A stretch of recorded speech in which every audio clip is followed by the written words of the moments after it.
This podcast is brought to you by Ideate and Execute. Do you want to drive innovation in your organization, futurize your enterprise, ideate massively valuable new products, or execute them to market? Then contact us today at ideateandexecute.com and get started. Why listen to the past when you can listen to the future?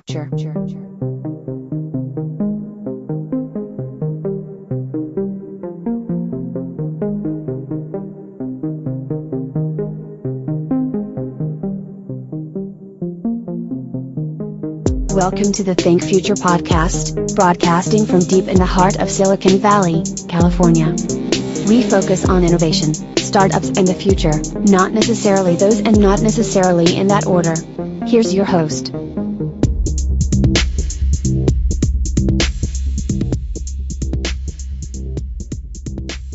All right, sir. Well, thanks so much for coming on the show. This is great. Great to meet you. This is how we meet each other nowadays, over the internets. So tell us a little bit about yourself and your organization and what you're passionate about. Well, we have a few platforms. So I am Steve Swan. I'm the Chief of Innovation at Staffbot. And we also have a mobile app called Aaron Health. And what Staffbot has provided is the bridge between, in a very barren desert, between innovation and providing clinical care workers to hospitals. So we are trying to make it easier to find quality clinicians for hospitals, as well as the clinician to more quickly work for the hospitals and provide clinical care to the patients that need them. My passion is just that. It's the innovation where we find none, and this is a place where there hasn't been significant or remarkable innovation for quite some time. It's a very protracted process to get clinicians working in front of patients today. Interesting. So can you tell us a little bit about the nuts and bolts? Like how does it actually work? So we'll start with Aaron Health, and Aaron Health is really what has been our, most publicized platform as of late.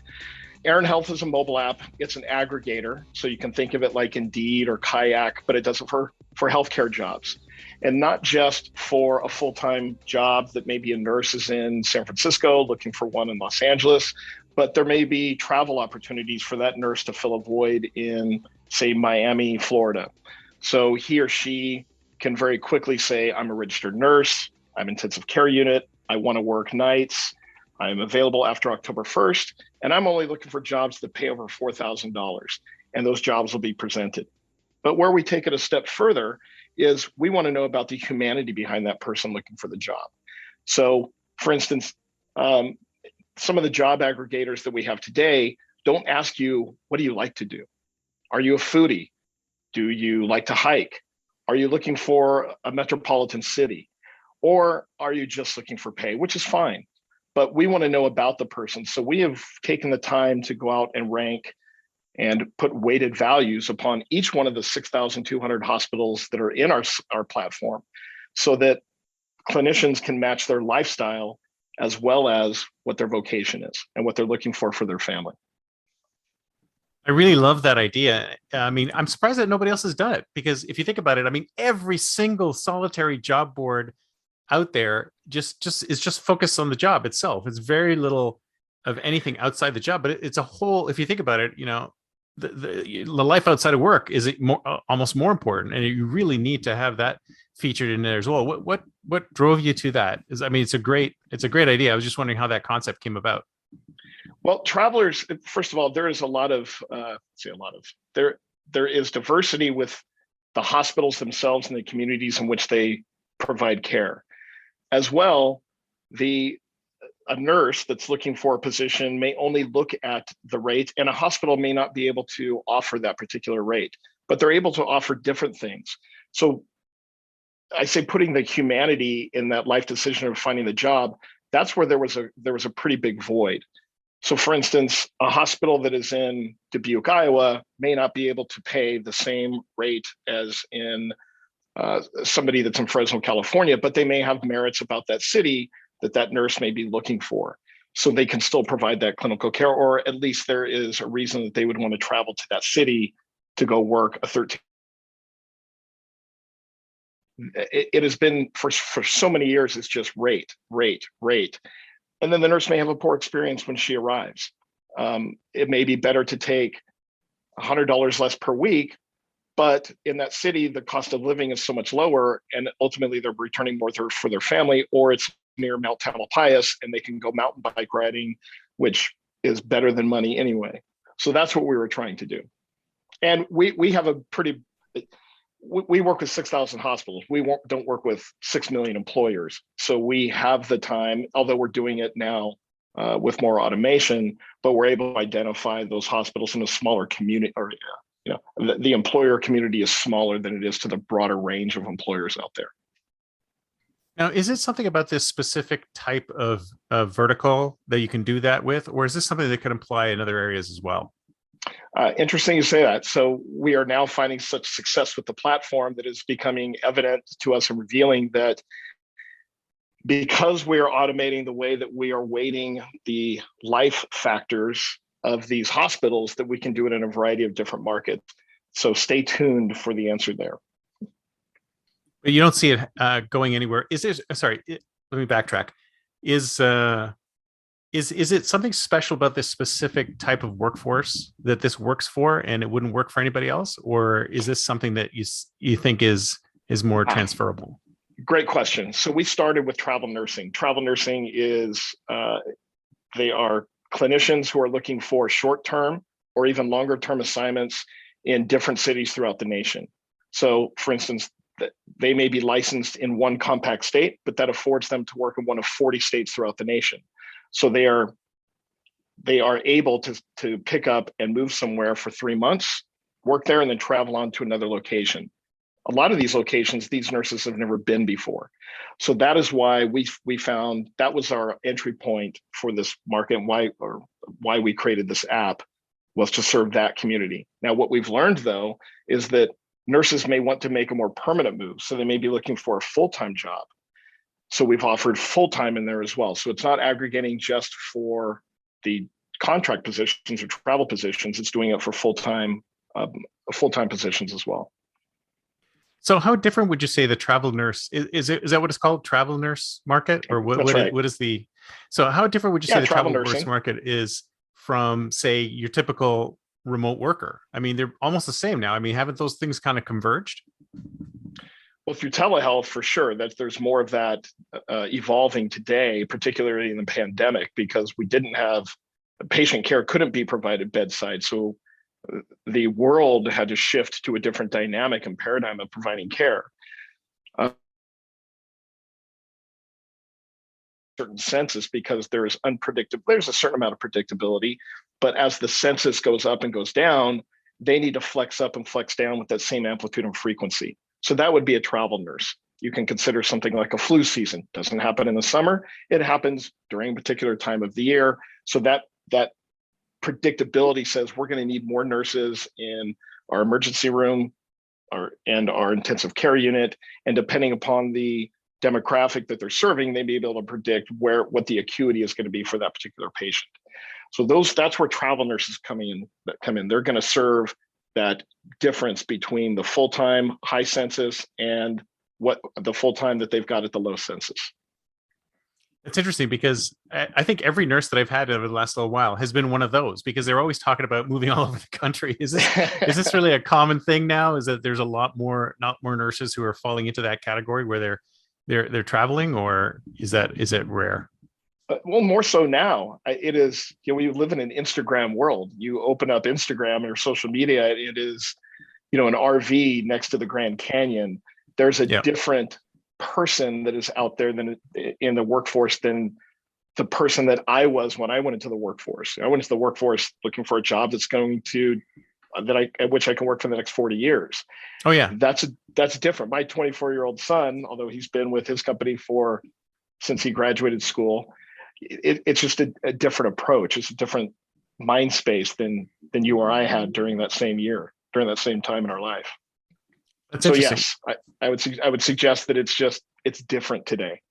Yeah, but I love this concept so much, is that I can't see why that same kind of holistic job search type of technology would work in pretty much every field, because wouldn't people be interested in these other pieces no matter which field you're in? Yeah, and there's a variety of different resources for doing that. The gig economy is real, and we have a different workforce than we formerly had. If your audience takes a look at Aaron Health, what our app offers is more than just an aggregator. We offer, like I said, lifestyle, but we tell you precisely how much you're going to get paid. We're going to tell you what the crime rate is there.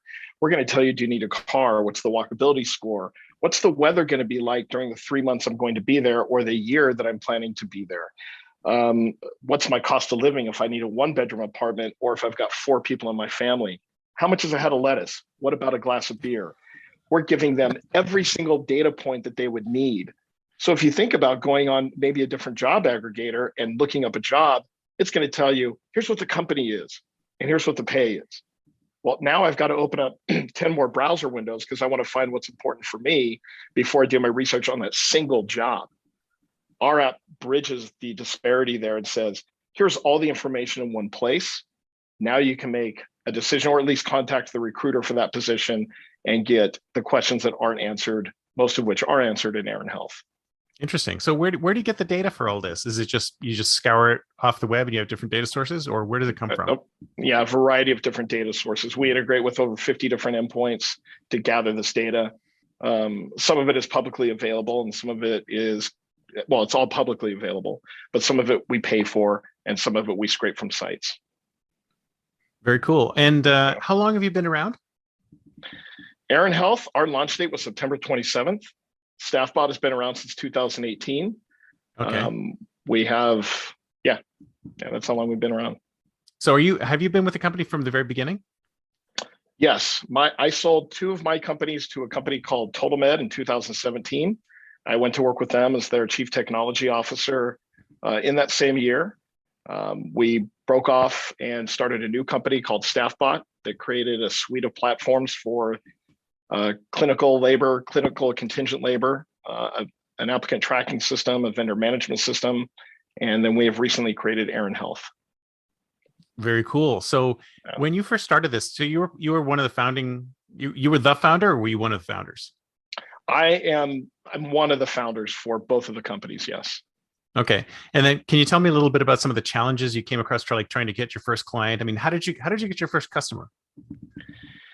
Well, showing technology that you hold in very high regard is sometimes challenging because your passion may not translate to their passion. So even building what we offer, a variety of platforms. So we'll talk about the vendor management system. That's a really good example. I've been working in the VMSs for over 20 years, and finding the inadequacies in those platforms is not hard because they're not catered to the healthcare system. So when you go to a hospital and you say, hey, you know how much time you're spending on separating your timesheets? We get rid of that for you. How long is it taking you to get a nurse for that position for pediatric ICU? Now you can match candidates immediately. So we found the things that are going to help provide clinical care. And then when we could speak to them with that same passion and it translates, then we were able to get our first customer. And that was, we started the company in 2018 and we secured our first customer in that same year. Nice. So you started with vendor management, or did you have a whole suite at the beginning, or? We did. We have ATS, and we have one customer that uses our ATS, and that is as far as that will go. They are the only ones that will be using that. And our VMS, we have several customers that are using that nationwide. Yeah, I know vendor management is a disaster, at least from what I've heard from everybody I know who's ever worked with one. It's like, is there even one good system out there? I don't think so, right? I mean, it's just a space waiting for tons of disruption to occur. So that's totally agree. And they're so broad. So the specificity with healthcare is very different. You are managing their license, their certifications. You have the Joint Commission that comes in and audits the hospital. So you have to be ready for that. None of those systems are fully prepared to support that type of ecosystem. Ours is. So when you look at our vendor management system, as soon as a nurse license goes in there, we are monitoring not only that license, but any other state in which that nurse is licensed every 15 minutes. So if a license is suspended in California, but they're working in Nevada, the unit manager will know that immediately. We're the only system that offers that. Basic life support, the BLS card with American Heart Association. it's ubiquitous. Every clinician has to have a BLS card. Right now, with the other VMSs, somebody has to upload that BLS card, or they have to manage an image of that BLS card. Ours, we take the code from that card. Now, every time it gets updated, we import it automatically into our system. So we're a dream for the Joint Commission, because as soon as they walk in to do an audit, all they have to do is open up an instance of that assignment, and they can see all the compliance right there. We also integrate with the medical screening medical screening companies, so we can quickly submit and query and bring back those medical the medical results instantaneously. Same with backgrounds. We integrate with backgrounds online. So we accelerate and automate a large part of what's specific to just healthcare. The other VMS platforms don't even come close to that. So it sounds like what Staffbot's doing is very different from what Aaron's doing. So Staffbot, you were chugging along, you were doing a thing, you bring your clients in. It's more of a corporate B2B play, right? What made you like? What took you off in that direction to do Aaron? Like, did you see a demand? Was it a skunkworks project? I mean, you said you have innovation in your job title. It makes me think one day you're just sitting there going, "Oh, there's a huge opportunity here, and we haven't touched it." I mean, how did the where's the origin of that concept come from? Well, it sounds like you know me. So yes, it was a innovation in your job title, man. Well, I asked somebody, how are you looking for these jobs? And I, to watch sometimes what they would go through is, I don't want to be so dramatic and say that it's traumatic, but it is very protracted. It's very laborious. So anytime you see that, or I see that, or somebody else sees that, you see an opportunity. How do we innovate so that we can automate and make this experience best and bring back humanity to something, just to their life, so they can do something other than engage in this manual labor to go find a job or go research the city to which they're going to travel. So yes, that was a longer answer to say yes. It was just saying, my God, I can't believe that this is what you go through to go find a position for a travel assignment. Let's go make it easier. So that was, I mean, were you talking to customers of Staffbot? Is that who gave you this idea, or where I'm just trying to figure out where did the input for the concept come from? Sure. I mean, who was? Well, our applicant trafficking, first of all, we work with a phenomenal organization at TotalMed. They use Staffbot ATS. So we are already we communicate with those nurses on a daily basis, and the recruiters and the account managers, and Sajal Shaw and Jason Beck. They are the owners at TotalMed, just a phenomenal group. So that collaboration is ongoing.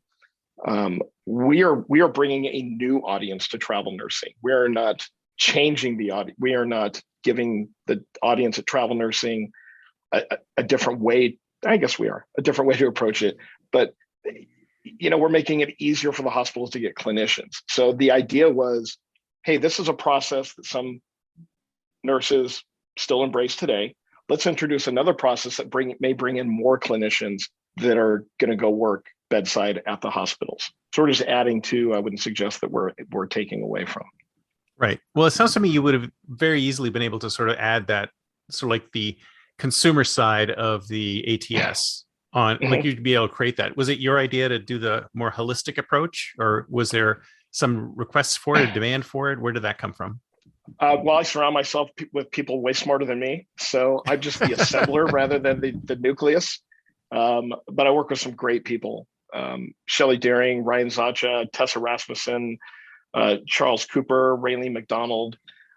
They are just brilliant people, as well as the people that we've got working within our VMS and the customers, the affiliate providers with which we work, over 150 today. And just hearing, if this were easier, we just went out and did it. I think the idea fairy lands on people's shoulders every 2 minutes, but we just went and executed upon it. Right. So did you guys build it internally? Was it an internal skunkworks sort of project, or did you outsource it, or how did that work? No, we built it internally. And we've got a very broad, deep bench of very good developers on a broad range of frameworks. This one we did in Swift UI because of the components that Swift offers to us to accelerate the development. And over 80% of the community that works for it was somewhere within the Staffbot ecosystem are iPhone users. And so that's where we started. And then eventually we will shift over to React Native so that we can have both platforms, Android and iOS. Right. And then when you first launched this thing, how did you promote it? I mean, did you just put it on your ATS, or how did you get the word out? Well, we went to a place called TravCon. I'd say place. It is a conference every year, takes place in Las Vegas. It's at the end of September, and it is a variety of different vendors and about 1,500 travelers. They could be occupational therapists, they could be speech therapists, they could be registered nurses, allied health, you name it, they're attending this conference. So that was our jump off point. And we did some marketing, some advertising, but it was people that walked by that we would say, hey, have you seen Aaron Health? Let me show you. And I have recorded dozens of people using this for the very first time that said, this is amazing. This accelerates what I formerly had to take days to go do. I can now do with one app. So that was our jump off point. We've made some refinements since, and we have a new version coming out this week. So we did a very soft opening September 26th, yet our downloads have been, they are 400% of what we expected them to be at this time. And without doing any marketing at all. Fantastic. This next version that we've got offers some new features such as multi-layered mapping, RV parks, a variety of different things that they can put into their map refinements or their map filters and see them in real time. So, man, yeah, I love this idea. Good, I'm glad. It just seems like so obvious, but no one else is doing it. It's great. Right.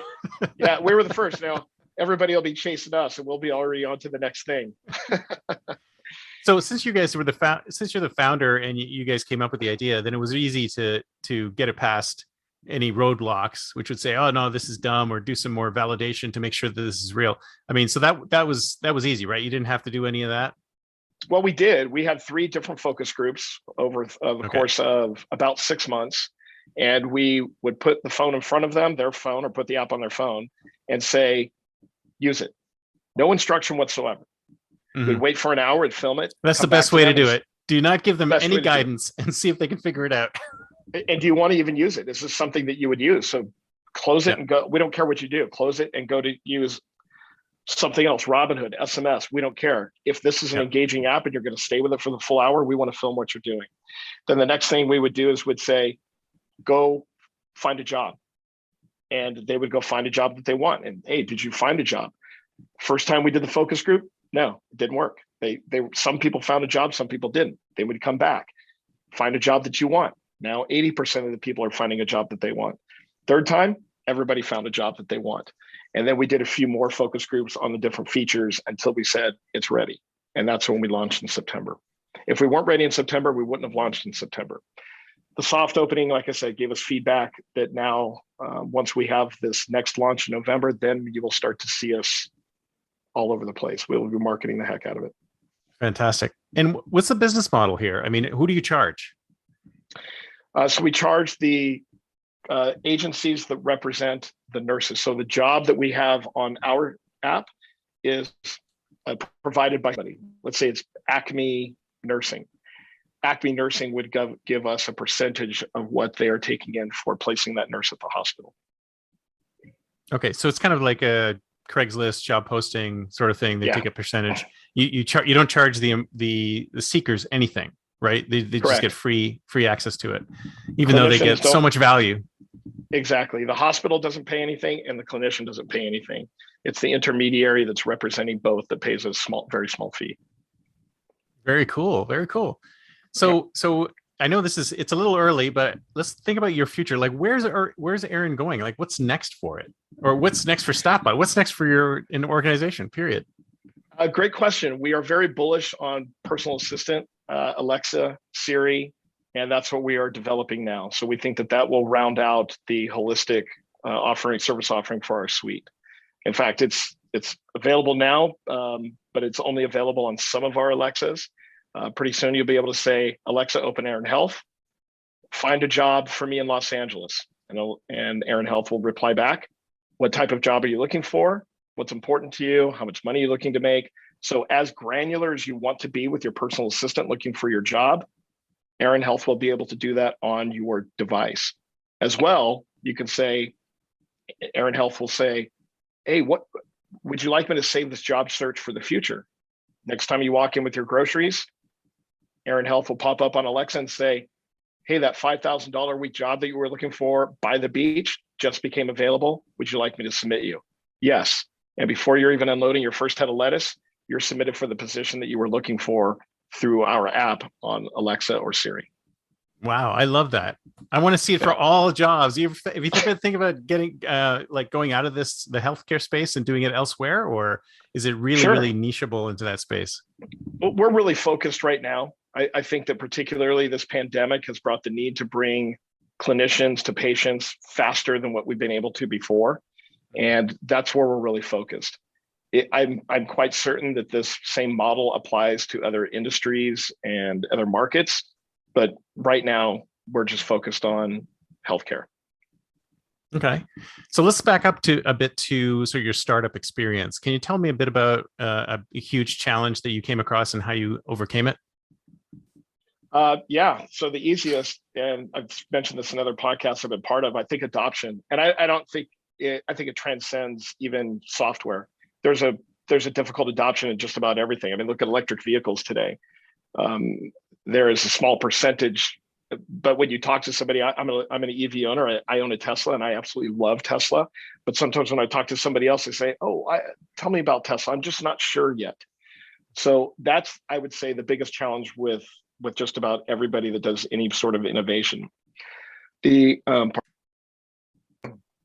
I started my career developing systems for Kaiser Permanente in California. And I worked on the appointment and device call center project, as well as the teleservice team project, and developing something that accelerated clinical care and getting the community within the hospital to adopt it was a struggle. It was a struggle. It was something that was new. Going from a manual way to an automated way, especially physicians that are traveling between 3 different facilities. Hey, you no longer have to go look at the x-ray over there. You can look at the x-ray anywhere you want. Just that new paradigm shift, that adoption was not easy. It took time, and it took credibility and putting time back into their day. All of a sudden, when they start coming back to you and saying, "Can you do this?" That's when you know you've won. Yeah, it's amazing how even no matter how broken the system is, you can present them with something that's totally amazing, and will save them time and money and whatever. But they're still have a tough time picking it up. It's like, I guess it's a human thing. Like, we don't like change, even if the change is for a good thing. You nailed it. You nailed it. It's the change, and I'd probably fall into this as well. I'm sure that if somebody recorded me throughout the year, I'm going to have that perceived barrier for going to change something. So I don't want to suggest everybody goes through this, but it was interesting showing something. Hey, this will put time back into your day and get you more time for clinical care. It wasn't instant. It took time. And I would say it took over a year for that adoption to really start to take hold.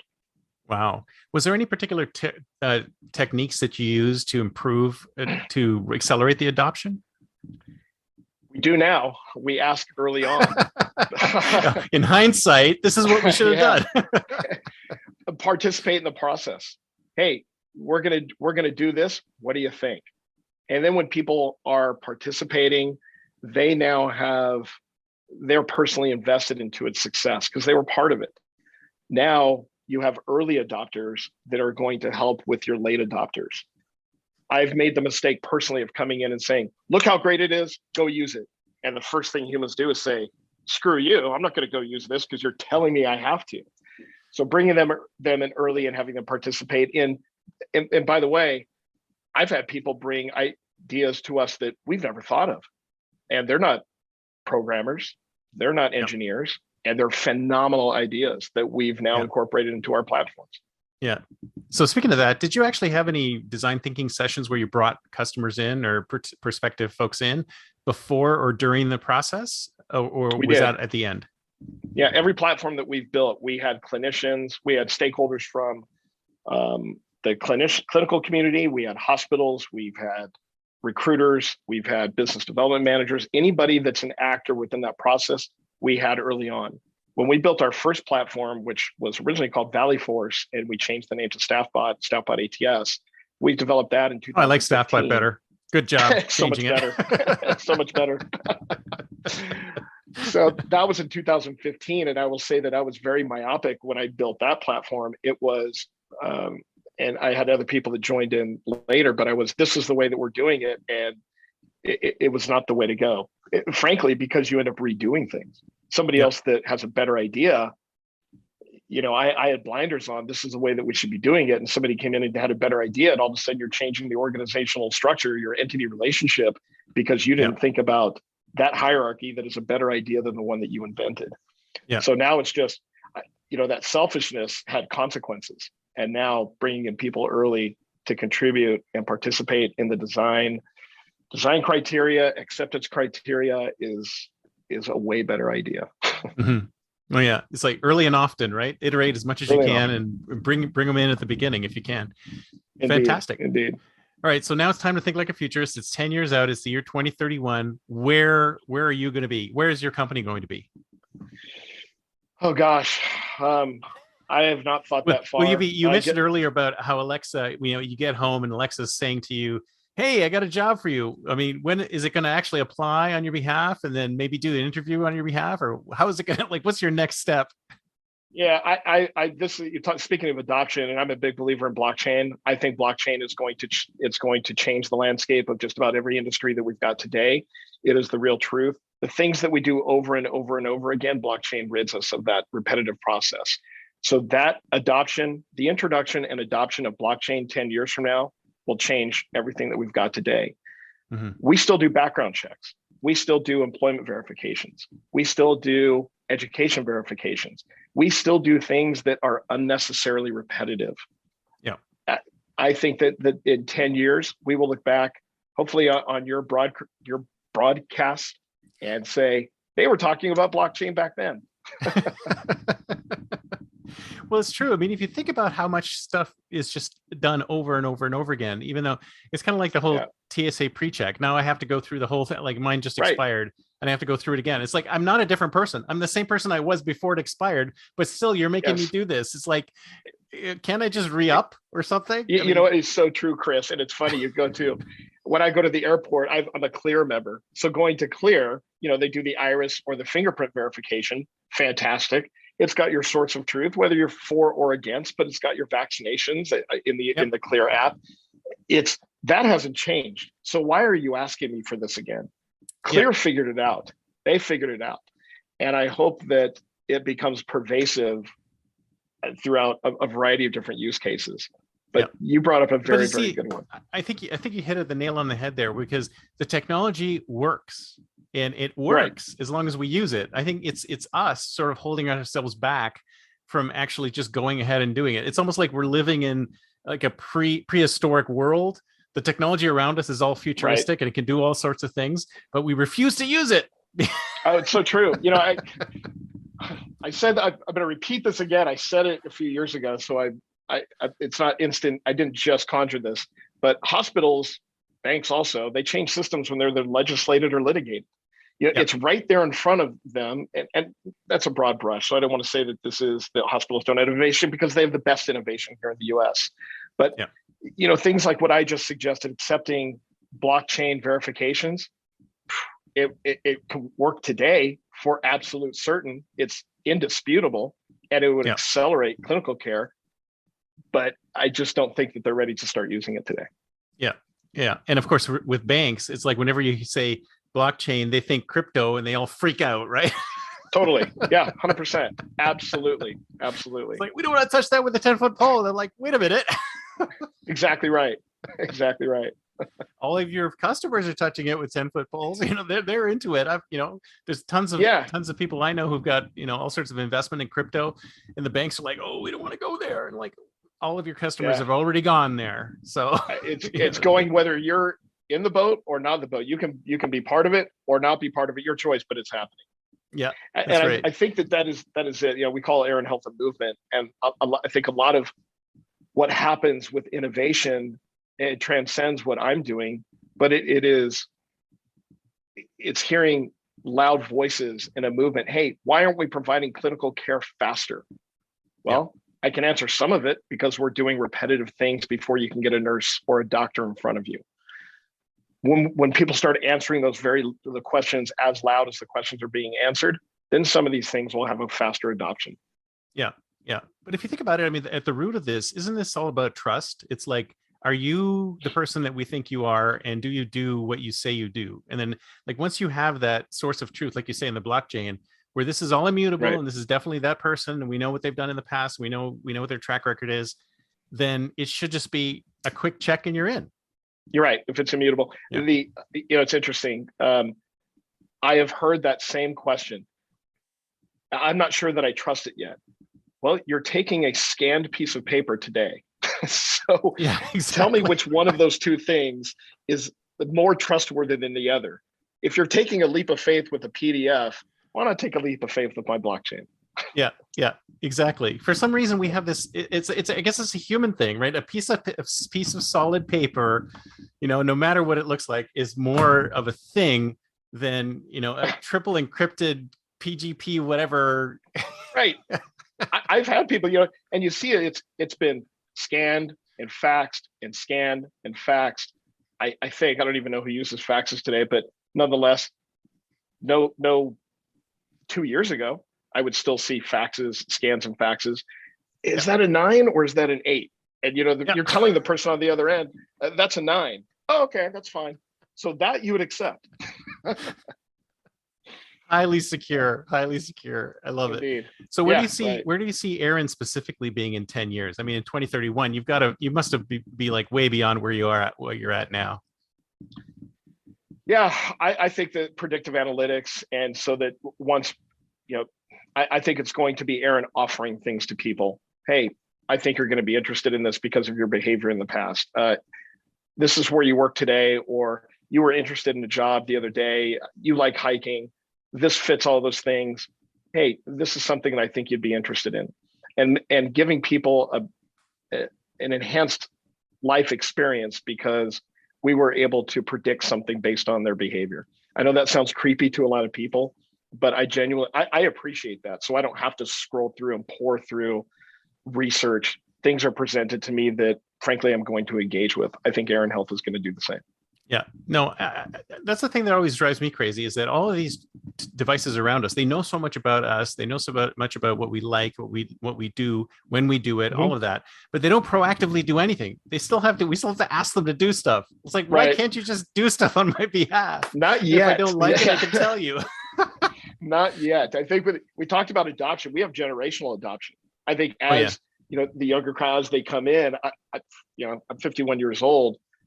I still think pretty immaturely. I appreciate that it can tell me what things I'm going to like, because generally I do. That's great. Yeah. Well, I remember I think I wrote this about like 5 or 6 years ago. Like, I'm driving to pick up my son from school and I'm going to be late. It's like my system should automatically text him and say, hey, your dad's going to be 5 minutes late. Why do I have to pull over? And it's like, yeah, exactly. It's like, and just simple stuff like that, which would, I'd really appreciate. I mean, users would really appreciate. Even that is stuff that, I don't know why they just don't go ahead and do some of these things. I mean, it makes sense to me, but yeah, what a great use case. I think that too. And I believe that I'm going to butcher this. I put in a destination not long ago, and it recognized the destination of one of my contacts and said, would you like me to share your trip with this person? And I thought, I think it was the new iOS. I thought, wow, I didn't even ask, but heck yeah. I don't have to tell you I'm going to be 5 minutes late to pick up my son now. Yeah. My son's going to know. I mean, but I hadn't seen that before, and I thought, what a great innovation. No, I mean, if they would just be more proactive, that'd be great. I have a feeling there's going to be this like tidal wave of proactivity at some point where they're just going to say, okay, let's just do it and see what happens. But I mean, I would like that. I don't know about younger folks. I remember talking to a millennial once at some event, and I talked to him about this whole proactive world, and I wish these things would do things for us. And he was like, oh no, I don't want that. I want agency over everything. And I'm like, God, aren't you tired of doing stuff by yourself? Yeah. Yeah, exactly. I think that there is a shelf life to that philosophy. And I know that sounds, like I said, it's going to sound creepy to a lot of people. I just find it very convenient. I would Yep. love to go to the store and only see the things that I would ultimately buy anyway, instead of going in aisle after aisle after aisle and thinking about it, ultimately to leave with the exact same inventory that I otherwise would have purchased without that. Yeah, So exactly. I appreciate it. It's one less We need thing I have to stress technology to about, and I can go optimize our lives. yes, I can go mountain biking quicker. I can go snowboarding faster. I can enjoy the things that are. That's why I live on this planet, and those are the Yeah, things I want to do. I don't want to yeah. shop for the semi-ripe banana. Exactly. It's like, let's use technology to help us spend more time doing the things we love, and take away the annoying stuff that we don't need, we don't like anymore. So I'd Exactly, love to see that. exactly, and I think that's how a lot innovators think. I like I said, we have a generational wave of adoption coming through, so I enjoy it. I hope it changes in that way. This is great. So I hope. if somebody wants to get in touch with you, what's the best way? Just hit your website, or? Yeah, I can be reached at steve@staffbot.com. Go to my website. You'll see Drift come up. They can message me directly. It'll be one of our team that is going to respond, but they can easily ask for me. Download in the App Store Aaron Health, or go to aaronhealth.com to learn about the app and how many jobs that we've got today. Fantastic. Love it. Well, this is great. Thanks for coming on the show. This has been great. And I'll Chris, put all thanks so your much for having me. contact information in the show notes and all of that good stuff. So thanks. Great. Thank you, sir. Thanks so much, Chris. Take care. Bye-bye.